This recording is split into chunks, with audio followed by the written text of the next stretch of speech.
Well, we have to all to go to work because we have these essential jobs and because we depend on these jobs to provide to our families.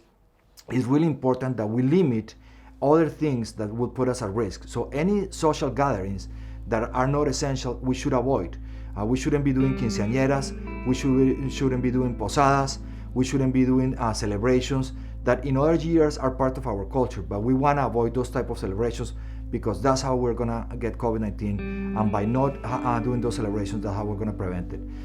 Planning is an essential part of all of what we're doing now, and that's part of this new normal now. Things we never used to have to think about, now we need to think about. All those events, we can do it now virtual manner.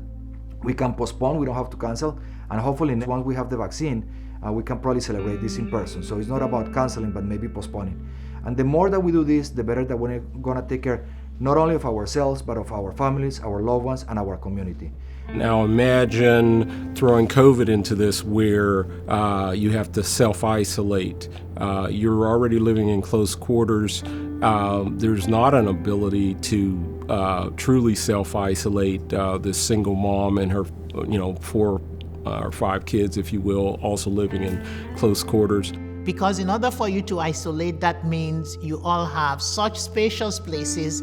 If one person has COVID and the rest of us doesn't have it, mask on the rest of it, is it protective enough, or do we really have to say you keep downstairs and we keep upstairs? People do not have that because of their level of income. So it's kind of giving them information to that extent that we're here to help them and to see how we can again make use of the resources that DHS has provided if that situation should arise.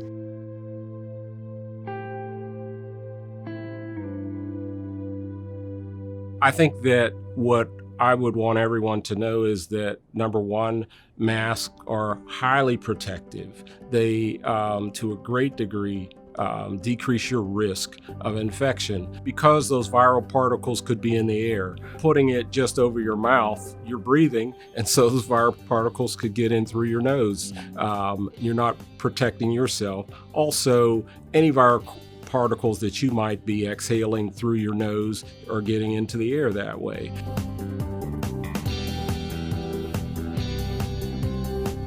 Given the fact that we're at higher risk to contract COVID-19, what can we do? So as much as we can, wear a mask, indoors for sure, and even outdoors if you cannot maintain physical distancing.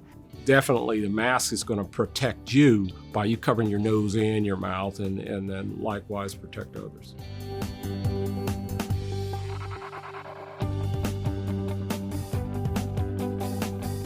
Again, planning is so important in this environment, whether it's planning how you're going to get to work. Maybe it means leaving 30 minutes earlier because you know that the bus 30 minutes earlier is far less crowded. So maybe you take that sacrifice and say, well, I'm going to get up a half an hour earlier so that I can leave a half an hour earlier, and maybe I'm going to get some extra work done at work because I know that if I leave on a bus that's an hour later, that now instead of being 30 people on the bus, there's usually only 5. Part of the problem with the pandemic is that we kind of feel confident because we might be with family members or we might be with friends and they're trusted people. But during the pandemic, the only people that are completely fine to interact is the people who are within the same household. So regardless that they are your family, if they don't live in your household, we should take care of each other, wear a mask,